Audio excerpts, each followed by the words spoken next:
Welcome to Don't Do Disney. Without us. My name is Daniel. And my name is Zach. I don't know why I laugh when I say my name. Why is it? Is it like a weird thing? It's like, my name is Daniel. It's a very funny name. It's a very funny name. Anyway, welcome back to our little show. I have no idea what episode this is. What is this, 9? Sure, we'll go with 9. Sounds good. It's our little show where we talk about all things Disney, the parks, the movies, Disney Plus, everything except sports. We don't talk about sports. But you know, if this isn't episode 9, you know what someone could say? What? 9. It's a German joke. Anyway, that's the level of humor you can expect from this podcast. My favorite ride at Magic Kingdom is the Jungle Cruise. Absolutely no one should be surprised by that joke coming out of my mouth. That's true. It's like the backside of water. Anyway, there we go. I gotta wait for this theme song to end. There it goes, right there. Okay, so what we're gonna do is we're gonna talk about the things that are coming up this week at Disney, and then we'll talk about some things in general, and then we'll close by giving you our heroes and villains of the week. That's the way the show works, and let's just dive right into it. I guess I don't know. We took a trip just recently, and I'm having a very hard time getting back into the swing of things. It's like I'm still kind of. We took a 33-hour whirlwind trip from Florida to Atlanta, Georgia, flew in, did a concert, flew out, and it's been all discombobulated. Discombobulated? It is, because we took Friday off. So I'm like, wait, I should be working today. Should be Monday. No, we have to work tomorrow. Unlike you, I don't hate my job, so I'm looking forward to working tomorrow. So let's talk about the things that are coming up this week in Disney. First of all, I'm sure, unless you are living under a rock somewhere, you are aware that AP and DVC preview dates for Guardians of the Galaxy Cosmic Rewind have been announced. The AP previews are sold, well, all of them are sold out at this point in time, but the DVC one sold out within 10 minutes. I mean, to be very fair, they only had 2 dates to choose from. No, hold on. No, I think it was the D23 ones that sold out within 10 minutes. I don't know how fast the DVC ones sold out. Because the D23 Gold was something you could bid on. Like it was one of those D23 events. Like remember when we were D23 Gold members and we tried to do a D23 Gold event? We tried to do one event at Epcot and it sold out in like 30 seconds. It wasn't even at Epcot. I thought it was like a movie at Disney Springs or something. It was at Epcot. It was one of those like wine tour things. Yeah. It was just like crazy. They're just crazy. It's worse than a ADR. Anyway, the AP preview sold out within 90 minutes. So if you didn't get your AP preview date, I'm sorry. But we did. No, I feel bad. We happened to see on Twitter that it was open before we got the email. So we had a heads up on doing it. So yeah, I saw the Blog Mickey Twitter post at like 9:02. Yeah. And then our email didn't come in until 8 minutes later. Yeah. And I mean, they lasted for an hour and a half, which is a surprising amount of time. Yeah. But I would think that the annual pass holder is the biggest block because there's more annual pass holders than there are DVC. There's more, I'm just guessing. I'm pulling those numbers out of my butt. Anyway, what's the next thing on this? To add on to that, cast member previews have started as of today. Ooh. Ooh. And I haven't seen anybody spoil anything yet. How do you spoil a roller coaster? Story elements, who's included. I don't know. Ride through POVs, although if any cast member were to somehow record it and post it, they'd probably get terminated on the spot. I kind of feel like during the Ratatouille, didn't they have them put their cell phones in bags or something like that? I don't know. There was something. I think so. And honestly, I feel like they should do that for everybody who's previewing it. It's absolutely no footage needs to be coming out of this before the ride opens. I am so unlike you. I will watch a preview and I will still enjoy it. It's like, watching it is not the same as riding it. You are different. You don't ride the rides. So I might ride this one. I haven't decided yet. Okay. But we'll see. We'll see on May 18th how I feel. If you want Zach to ride the ride, send us a comment. Either on YouTube or at our email, don'tdodisney@gmail.com. All right, what's next? Hong Kong Disneyland is going to reopen on April 21st after a nearly 4-month closure due to COVID lockdowns initiated by rising cases. Nice. So at this point in time, what's closed then? If this Shanghai is the one that's closed, right? Shanghai is currently closed because of their COVID thing. Hong Kong is reopening, right? I honestly don't know. Yeah, we reported on this very show. I mean, we didn't report. We read what somebody else reported. Anyway, there you go. Expedition Everest reopened on April 16th. That was yesterday, as of the day we're recording, and is included with Genie Plus until early August. And I just want to pat myself on the back here. If you'll recall from last week's show, there was much sturm and dram about the... Disney had removed the late April date from the website, and people were saying, "Oh, Expedition Everest is going to be closed indefinitely." And I said, "They're just changing.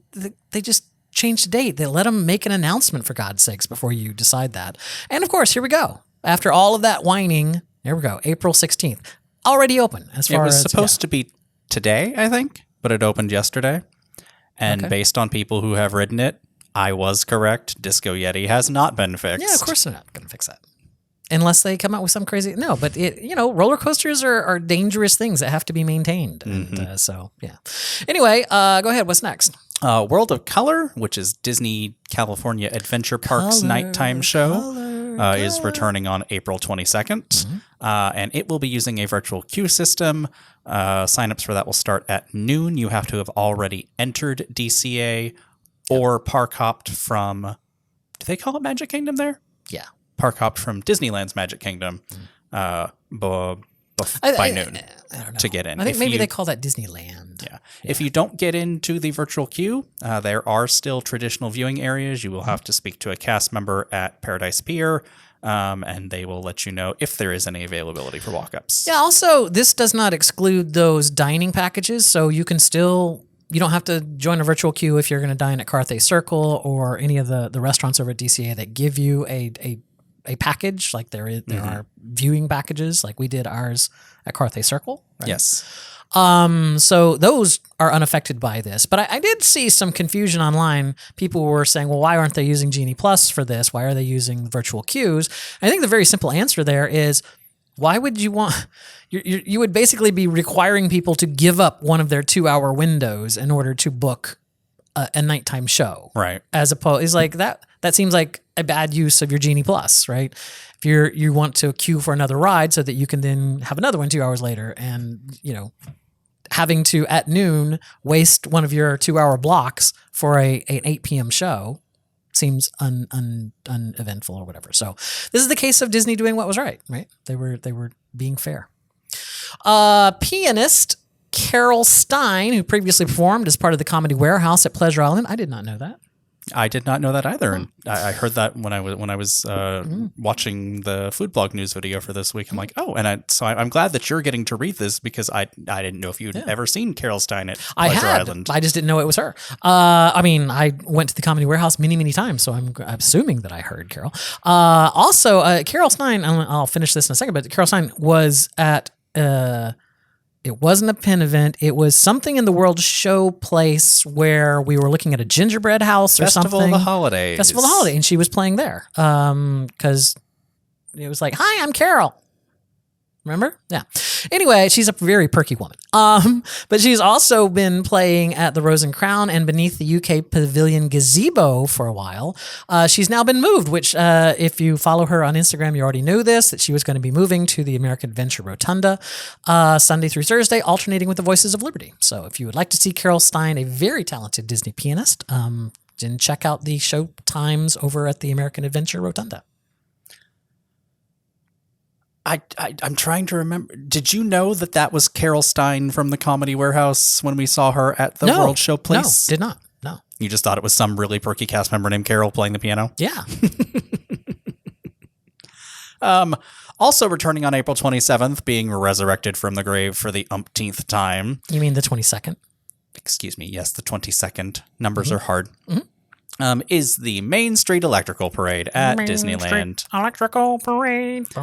This is its 50th anniversary, so, I mean, I guess I'm okay with them dragging it out of storage, although I don't know that I've ever seen the Main Street Electrical Parade other than videos. I was what's that called? The Baroque Hoedown, I think is the name of that song. But if you're a popcorn bucket fan, there's an Elliot the Dragon popcorn bucket and a light up turtle sipper that are included as part of the merchandise collection. And it seems like Disney learned from their mistake with the Figment popcorn bucket, as the Elliot the Dragon popcorn bucket will be available at multiple locations throughout Disneyland. Nice. So you're not going to have a giant line snaking from one single place within the park. Cool. On April 20th, a Salt and Straw is going to be opening at Disney Springs here in Florida. There's already a Salt and Straw at Downtown Disney and Disneyland, but now we get ours opening here, and not a moment too soon. I miss, what was the other one? The crazy one that we went to one time, but it was Ample really Hills? good. Ample Hills. It was really good. So, I mean, that's my biggest complaint with Disney Springs is there's not a great ice cream place. So hopefully Salt and Straw will meet that. There's Guardedly, but it just has standard ice cream flavors. From what I've seen, Salt and Straw has very unique flavors, and it's also going to have some flavors that are unique to Florida. Yeah. Like moss and alligator. And humidity. I have no idea if there's a moss and alligator one. That would be so good. I would buy that. And then finally, what do we have? Create Your Own Treats, which was not something I knew that actually ever existed, have returned to Goofy's Candy Company at Disney Springs. So Goofy's Candy Company, if you don't know where that's out, it's right across from the Christmas store on the backside of the Star Wars store next to the pin trading place. So it's kind of like over the bridge and then over there, the Goofy's candy store, which at first glance appears to just kind of be a Disney Springs version of the sweet shop from Main Street, right? It's like it's got the same kind of, rainbow color M&Ms and cotton candies and things like that. But apparently you can, customize caramel apples, Rice Krispie treats, marshmallows, cake pops of either red velvet or chocolate. I don't know why they break those out because red velvet is chocolate. Red velvet is just red-colored devil's food cake. But anyway, there you go. If you want to create something great for yourself, go over to Goofy's Candy Company at Disney Springs. Actually, don't go there because it's not very good. You can get Have you ever had one of their Create Your Own Treats? I've had a caramel apple and I've had their Rice Krispie treats. But have you designed it? I don't think it's going to taste any different than I design it. There's only one way to find out. Oh, well, I guess we have to go. What are their toppings? Let's see. They have anything? Oh, they do have the crushed Butterfinger. That would be a good topping. Yes, Food Blog got a Rice Krispie treat with milk chocolate and Butterfinger, and they said it was very good. Okay. All right. Well, those are the things happening this week. Also, Earth Day is happening on the 22nd. It's happening. It's being celebrated all week. Yeah. Earth Day, in case you don't know, is Animal Kingdom's birthday. So there's probably going to be some surprise merchandise that will show up at Animal Kingdom. They kind of do that every year. Like there's just like, hey, it's a t-shirt or something that shows up for their birthday. And I never get one because we're never there. So. But yeah, animal and some new Earth Day treats are coming to Animal Kingdom this week. But it's a podcast. What are we going to tell you about treats? So anyway, let's talk about the biggest story of the week, which was the Guardians of the Galaxy Cosmic Rewind. There was a lot of excitement about this online from a lot of different places, a lot of anger about this from a lot of different people who didn't get their emails in time to get their reservation for the ride. And, people, angry D23 Gold members who weren't able to get into the queue in the right time. I kind of feel, I don't know, I have mixed feelings on this. What are your feelings on this? Because, go ahead. What are your feelings? So, it's no secret that the Walt Disney Company is not great with technology. This is true. I can see a little bit of everybody's opinion in that an operation this big should be able to handle something as simple as sending out a mass email. I feel like they succeeded at sending out a mass email. Where I think they failed was they gave us a warning email and then the next thing, bam, here was you need to click now and sign up. I wish there had been an intermediary email saying signups will open on X date, kind of like they do with pin events, right? It's like, okay, just so you know, pass holders, you're going to get your email, right? That signups are going to open tomorrow at 11 a.m. or a week from Friday at 11 a.m. Something that you had more of a chance for people to go. They already have that that queue technology that they use on Shop Disney, as well as the pin events where you wait in the room and then you're... They used it for this too. But you had to know ahead of time, but the emails came out after it had opened. Right. So I mean, it took us, well, it took me because I made the reservation. It took me 30 seconds maybe to get through the queue, whereas people who got in it even 20 minutes later were in a tens of thousands of people queue. Yeah. So I feel like maybe giving us a little bit more of a heads up than what they did would have eased some of those problems, especially the D23 Gold folks that were paying for it, right? Right. It's like if you're paying the D23 Gold cost, which granted is not... It's like $100 a year. It's not exorbitant, but you're still paying for it. Yeah. But not having a heads up on it's going to open at this, or maybe they did. Maybe D23 had, or maybe they were trying to weigh the pros and the cons, and they thought that giving people a heads up would lead to 50 billion people in the queue at 9 a.m. on Friday, which would have just ended up pissing everybody off to begin with. It's the age-old problem, right? Disney has a product that a lot of people want, and there's not enough product to go around for every single person to get it, right? That's just, it has always been thus, right? 21 million, I'm sure at this point in time, 22, 23 million people a year go to Walt Disney World, and there's just not enough hotel rooms and things to go around and dining reservations and things like that. That's why they're so difficult to get, is because there are a lot of people going to Disney. And so managing that becomes this balance of how do you allow people to experience something without diminishing the experience due to capacity, which is another topic in and of itself related to the parks. But I don't think that... No, wait. What does that mean? Because you can't... Like, how do you... Are you implying that they need to increase capacity in the parks? No. I mean, the parks are not back at full capacity, but on crowded days, they're... Okay, but... All right, I guess let me rephrase it this way. The Magic Kingdom is kind of a big circle, right? Mm-hmm. There's no... And in order to put a new attraction in the Magic Kingdom, you're going to have to like step outside of that circle, like they did with Tron, right? This like Tron is on the other side of the train tracks, and they had to do all kind of like moving the retention ponds around and take the precious Walt Disney World Railroad down for 4 years and counting.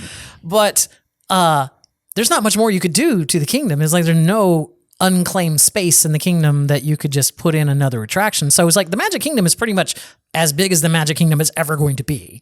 So, unless you take out the raceway and put in something nice there. But anyway, but my point is that there's nothing really you can do that's going to be like, oh, I'll just open up this whole new land and now I have more room in the park for more people.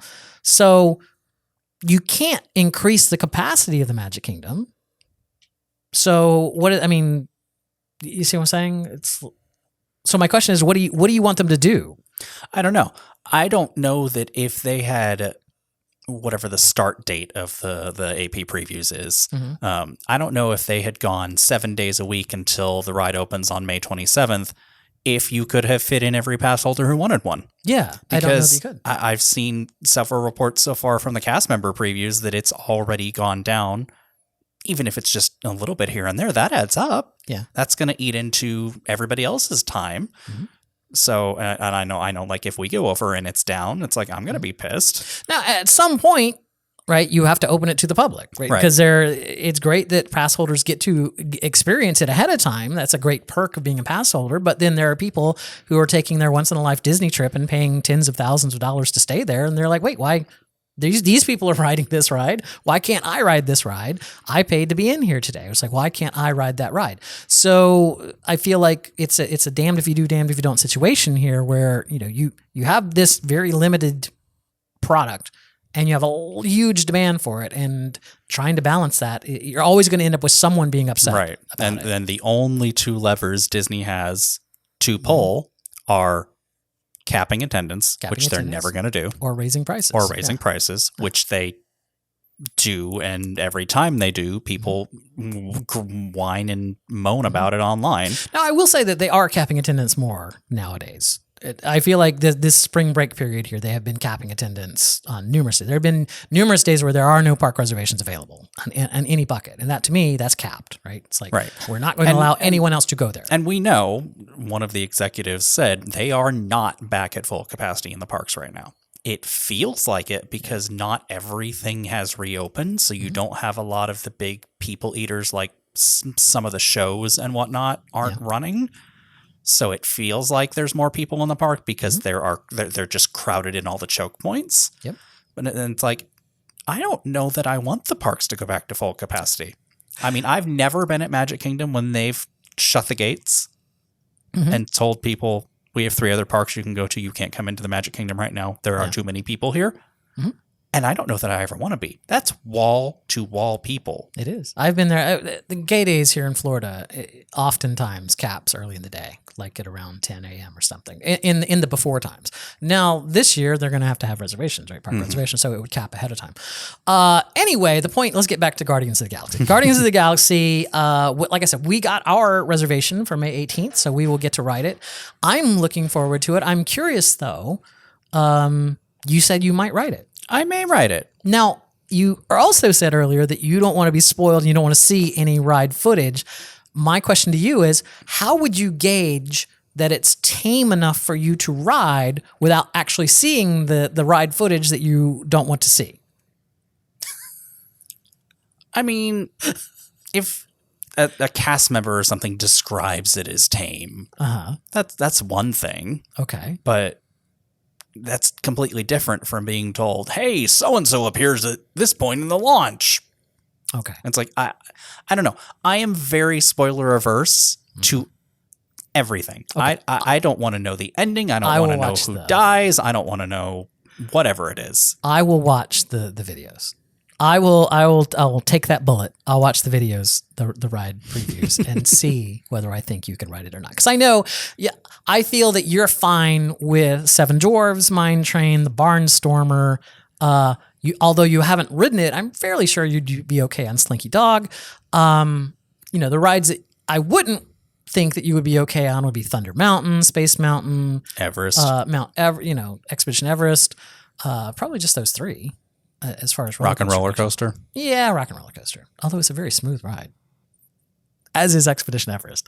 I don't, even if I work my way up to those other coasters, I don't ever want to ride Space Mountain because we already have back and neck problems from our car accident. I would never, I'll never ride Space Mountain again. As an adult, I can't ride Space Mountain. My bones are not made to take that rickety jerky thing. I loved it as a kid, but yeah. Is that true for the Matterhorn when we get back to Disneyland? Because I've heard it's as bad, if not worse. I think that the benefit of the Matterhorn is you can see what's coming, so you can brace yourself for those dips and those jumps. It's like Space Mountain is largely in the dark, so you'll have a sudden plunge, and without knowing that it's coming. But I feel like, I would ride the Matterhorn just because. I've ridden Space Mountain 1,000 times, so it's like I've only ridden the Matterhorn probably 5 or 6 times. Matterhorn isn't at our local parks, so it's not something we can just go do. Exactly. I'm really looking forward to Guardians of the Galaxy. If you got your reservation and you're looking forward to it, let us know in the comments or send us an email. And don't@gmail.com. If you will be at Epcot on May 18th for your preview, that's right. Let us know. We'll come say hi. We will. We'll be there, and we might say hi. I don't know that we're going to track you down to say hi, but we could prearrange someplace to meet, preferably someplace with drinks. Someplace with drinks at Epcot. If only there were some of those. You say that, but I really do feel that Epcot needs a general bar. An actual sit-down bar. We were at a layover in Atlanta. Not a layover. We got to the Atlanta airport early for our flight back yesterday, and we needed to kill a couple hours, and there was a lounge there. You could just sit there and have, a few drinks while you wait for your flight to load or whatever. But I feel like Epcot needs that. There's not a sit-down, lovely bar at Epcot. Rose and Crown is a stand-up, and you have to fight in crowds to get up to it, right? The Casa Tequila or whatever has no seating. Well, it does, but it's very limited seating. But even outside in Mexico, those tables have no seats. I just feel like it's a lot of standing at Epcot. They need more seats. Or I can do that thing, like there was one guy on our Keys of the Kingdom tour that had like a little portable chair. that like folded up to like an umbrella size. You have that little Zuka thing you bought for the pin events. I know, and I'm going to get to use it this year at the pin events, and you're going to be so jealous. I can also buy one. I do have the ability. I told you should have gotten them during the pandemic when they were cheap. Anyway, that's the Guardian. That was fun. That's great about Guardians of the Galaxy. Do you have anything else to add about the Guardians of the Galaxy Cosmic Rewind? No, I'm excited for it. Okay. It's been a long time coming, and I know there's already some naysaying about the whole experience not looking as good as it did. And you know what? Just looking as good as it did where? In the concept art. But concept art is art. That's in the title of it. Yes, art. I know. Yeah. And honestly, until you experience it for yourself, just shove off with your negative opinions, please. It's almost as if you're aiming that at a YouTuber. It's weird. It's almost as if you saw a YouTuber complain about that, and now you're aiming those comments at him. That it's just general. There's just there's no need for it. Okay. Let's skip over that because we're running out of time here. Let's just jump directly into our heroes and villains of the week. This is an odd number show, so we start with our villains this time. So Zach, who was your villain of the week? My villain, we've already talked about, was the reservation system and email snafu for the the various previews of Guardians. Disney, please get your shit together. Yeah, I feel bad. There's a lot of our friends on Twitter that we, regularly interact with on Twitter that said they didn't get their emails in time. Like by the time they got their email, I told a couple friends of ours about the previews being live, and they were like, "Thank you for telling us because we never would have seen this." But if you weren't on Twitter and you didn't see that, then you're kind of. I mean, I just happened to be looking at Twitter at the time and just happened to see it right then. Mm-hmm. I mean, we would have gotten the email, but. Yeah, but Disney, come on, be better. My villain of the week is, I hate to say this because it sounds one way and I really don't mean it this way, but it's the media. It's the false equivalency that I see going on right now on the news channels about the protest over the Florida legislation, the Don't Say Gay bill. There's all kind of stories today talking about this massive protest that happened against Disney, about Disney speaking out against the bill, that they were, protesting. It was 20 people standing outside of Disney Springs on 535 holding up signs, and they called the media to come and film them there, and they did their stories about it. They were only there for a couple hours, and I feel like that pales in the comparison to the walkouts that we had from Disney employees, things that, people that were supporting, Disney making a stand against it. And then we're kind of using this false equivalency and going like, see, there's people protesting, and it was like 20 something people, like dozens of people is how it's described. Was that the one that I showed you yesterday where people were like, can't get into Disney? I'm like, there's like 4 entrances onto Disney property and they're blocking one of them. I'm old school, right? I've gone through the Disney Gay Days since they started, and there's always been protesters at Disney Gay Days. You won't know that there's protesters at Disney's Gay Days because Disney World is private property. They don't allow you to protest on Disney property. So you cannot cross into Disney property and stand in front of the ticket booth, at the Ticket and Transportation Center and protest. They will remove you. Or wasn't there some guy holding up a sign for Trump on Splash Mountain, and he was escorted from the parks? Exactly. Yeah, you're not allowed to. It's against Disney rules, and you can't protest on property.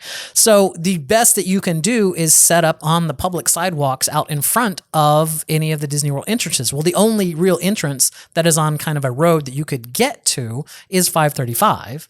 Because a lot of the other entrances require you to be on the interstate. So it's like there's very few places that you can protest outside of Disney and, with the Disney stuff in the background. And that Disney Springs one is pretty much the prime one.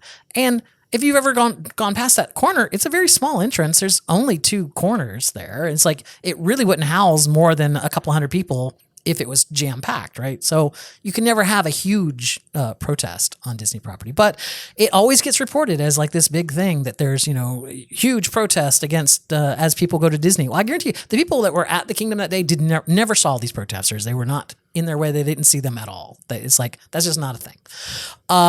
Anyway, shame on you for making that false equivalency. It's like, yes, there are usually two different sides to an argument, but that doesn't mean that they're two equal sides to an argument. And in this case, it feels like the protest against Disney not saying anything were much, much bigger than the protest against Disney for saying something. I'll get off my soapbox now. Who's your hero of the week? My hero of the week is everybody, the Imagineers, all the behind-the-scenes people, all the cast members who have been working on Guardians and are finally getting to see everything they've worked for open up here real soon. Okay. I had one hero, but I think I'm going to change it right now. I'm doing this live. We're doing it live. There is a story that I just read about a lady who bedazzles popcorn buckets from Disney and sells them. Let's see.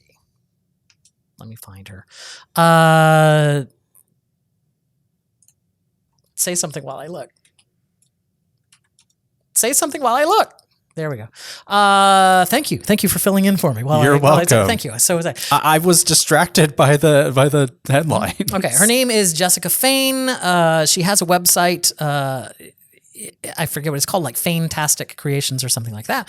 But she basically hand bedazzles popcorn buckets and glasses and other Disney merchandise and then sells them. You can buy custom orders from her and everything. That's the way you do it, Disney resellers. See, she's actually adding value to something. She's actually doing something to that product to make it worthy of her reselling, not just going to the park, buying a damn popcorn bucket and then raising the price by 50% or 200%. So it's like, she's my hero of the week. That's the way you do it, resellers. If you want to resell stuff from Disney, then add some value to it. Don't just buy something that anyone could buy and try to make a buck off of it. Now, aren't you still violating the terms of your annual pass if you've used your discount? She does not live in Florida, so I don't know that she has an annual pass. And I mean, you can, I don't know that you're assuming that she used her... I don't think you can use your annual pass discount on a food stand for a popcorn bucket. That's true. Yeah, I think in this case, she's in the clear. So it's like, this is not something that she bought with her discount. So anyway, congratulations to you, Jessica Fain. You're my hero of the week. So, all right. If you like what we do here on this little podcast, we also have a YouTube channel. It's called WDW Aristocrats, where we talk about Disney pins and Disney pin trading. We have another video coming out soon with another mystery box collection that we found, the Chinese New Year one that we really liked. So we're going to be doing some mystery boxes on that. And you may be watching this podcast on that channel right now because we also put the video version of this podcast on our YouTube channel. If you only know us from the YouTube channel and you're watching this podcast now, hey, guess what? There's an audio version of this podcast available over on iTunes, Spotify, Google Podcasts, anywhere you find good podcasts or bad podcasts, all podcasts, really.